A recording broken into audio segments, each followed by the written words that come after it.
السلام علیکم ورحمۃ اللہ وبرکاتہ۔ بسم اللہ الرحمن الرحیم۔ بوڑھے آدمی اور بوڑھی عورتوں پر اللہ تبارک و تعالی کی رحمتیں۔ حضرت ابو ہریرہ رضی اللہ تعالیٰ عنہ سے روایت ہے کہ حضرت صلی اللہ علیہ وسلم نے فرمایا، 7 آدمیوں کو اللہ تعالیٰ اپنے سائے میں رکھے گا جس دن اس کے سائے کے سوا اور کوئی سایہ نہیں ملے گا۔ ایک تو انصاف کرنے والا حاکم، دوسرا وہ جوان جو جوانی کی امنگ سے خدا کی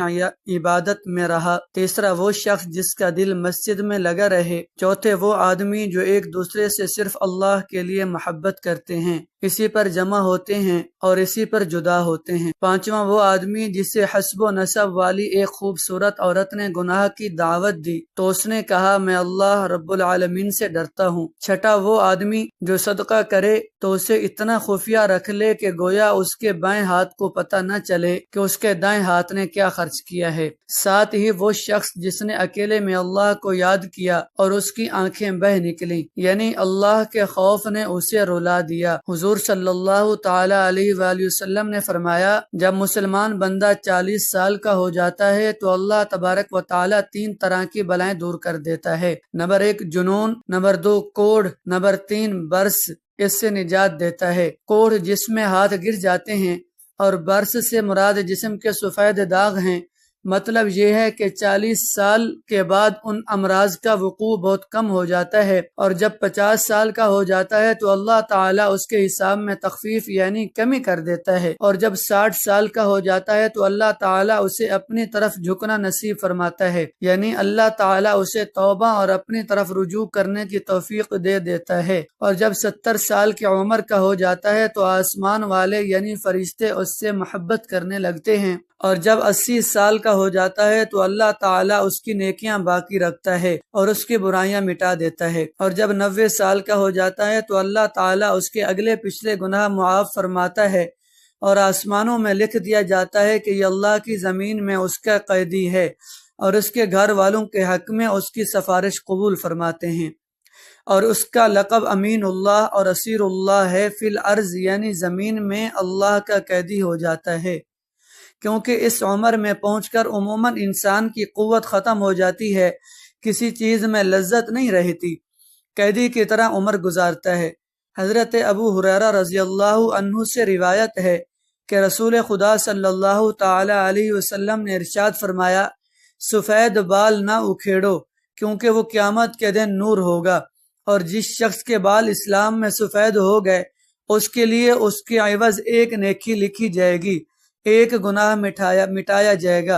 اور ایک درجہ بلند ہوگا۔ حضرت یحییٰ بن سعید رضی اللہ تعالیٰ عنہ کی روایت ہے کہ انہوں نے حضرت سعید بن مسیب کو یہ فرماتے ہوئے سنا کہ حضرت ابراہیم علیہ السلام جو اللہ کے رسول تھے سب سے پہلے انسان ہیں جنہوں نے اپنی مونچھیں قطری، اور وہ سب سے پہلے انسان ہیں جنہوں نے بڑھاپا یعنی سفید بال دیکھا۔ چنانچہ انہوں نے جب سب سے پہلے اپنے بالوں میں سفیدی کو دیکھا تو عرض کیا، اے میرے پروردگار یہ کیا ہے؟ پروردگار عالم کا جواب آیا، اے ابراہیم یہ وقار ہے، یعنی اس بڑھاپے کی علامت ہے جو علم و دانش میں اضافے کا باعث اور عزت و وقار کا ذریعہ ہے، اور اس کی وجہ سے لہو و لعب اولاد کی مشغولیت اور گناہوں کے ارتکاب سے باز رکھتا ہے۔ حضرت ابراہیم علیہ السلام نے عرض کیا، اے پروردگار یہ تیری بڑی نعمت ہے، لہٰذا میرے وقار میں اضافہ فرما۔ حضرت عبداللہ بن عمر بن عاص رضی اللہ تعالی عنہ بیان کرتے ہیں کہ رسول اقدس صلی اللہ تعالی علیہ وسلم نے فرمایا، سفید بال نہ اکھاڑا کرو، کوئی مسلمان ایسا نہیں کہ حالت اسلام میں اس کا ایک بال سفید ہوا مگر یہ کہ قیامت کے دن وہ سفید بال اس کے لیے نور ہوگا۔ راوی مزید بیان کرتے ہیں، مگر یہ کہ اللہ تعالیٰ اس شخص کے لیے اس سفید بال کے بدلے میں ایک نیکی لکھ دیتے ہیں اور اسی بال کے عوض میں ایک خطا معاف کر دیتے ہیں۔ حضرت ابو موسیٰ اشعری رضی اللہ عنہ بیان کرتے ہیں کہ رسول خدا صلی اللہ تعالی علیہ وسلم نے فرمایا، عمر رسیدہ یعنی سفید بالوں والا مسلمان دوسرا حافظ قرآن جو کہ افراط و تفریط یعنی غلو کرنے والا ہو، نہ اس کی تعلیمات پر عمل کرنے سے کوتاہی برتنے والا ہو، اس سے محفوظ ہو، اور عادل و منصف بادشاہ کی تکریم کرنا اللہ تعالیٰ کی ذات و تکریم میں سے ہے، یعنی ان 3 لوگوں کی عزت کرنا اللہ تعالیٰ کی عزت میں سے ہے۔ حضرت عمر بن ابسہ رضی اللہ عنہ سے روایت ہے کہ رسول خدا صلی اللہ علیہ وسلم نے فرمایا جو اللہ کی راہ میں جہاد کرتا بوڑھا ہو گیا روز قیامت اس کے لیے نور ہوگا۔ حضرت انس بن مالک رضی اللہ تعالی عنہ سے روایت ہے، وہ فرماتے ہیں کہ ایک بوڑھا آیا، وہ حضرت صلی اللہ تعالی علیہ وسلم سے ملنے کا ارادہ رکھتا تھا، لوگوں نے اسے راستہ دینے میں دیر لگا دی، سو آپ صلی اللہ علیہ وسلم نے فرمایا وہ ہم میں سے نہیں جو ہمارے چھوٹوں پر رحم نہ کرے اور ہمارے بڑوں کی توقیر نہ کرے۔ حضرت انس رضی اللہ عنہ سے روایت ہے کہ رسول خدا صلی اللہ علیہ وسلم نے فرمایا جو جوان کسی بوڑھے کی تعظیم اس کے بڑھاپے کے سبب سے کی تو اللہ تعالیٰ اس کے لیے ایک ایسا شخص مقرر کرے گا جو بڑھاپے کے وقت اس کی تعظیم کرے گا۔ حضرت کعب بن مرہ رضی اللہ عنہ سے روایت ہے کہ رسول خدا صلی اللہ علیہ وسلم نے فرمایا جو آدمی اسلام میں بڑھاپے کو پہنچا تو قیامت کے دن یہ بڑھاپا اس کے لیے نور کا باعث ہوگا۔ حضرت ابو بکر صدیق رضی اللہ عنہ سے روایت ہے کہ ایک آدمی نے پوچھا اے اللہ کے رسول کون سا آدمی بہتر ہے؟ تو آپ صلی اللہ علیہ وسلم نے فرمایا وہ آدمی جس کی عمر طویل ہے اور اس کے اعمال اچھے ہیں۔ اس نے پوچھا کون سا آدمی بدتر ہے؟ تو آپ صلی اللہ علیہ وسلم نے فرمایا کہ جس کی عمر طویل ہے لیکن اس کے اعمال برے ہیں۔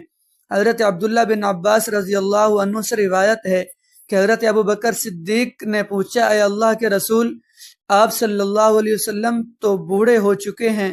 تو آپ صلی اللہ علیہ وسلم نے فرمایا مجھے سورہ ہود، سورہ واقعہ، مرسلات اور سورہ تکویر نے بوڑھا کر دیا ہے۔ حضرت ابن عباس رضی اللہ عنہ فرماتے ہیں کہ رسول خدا صلی اللہ علیہ وسلم نے ارشاد فرمایا وہ شخص ہمارے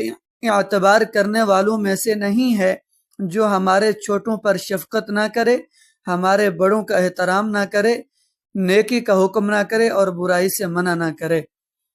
آپ حضرات سے گزارش ہے اگر آپ ہمارے نئے چینل پر نئے آئے ہیں تو ہمارے چینل کو سبسکرائب کر دیں تاکہ ہر آنے والی ویڈیو آپ تک پہنچ سکے۔ والسلام۔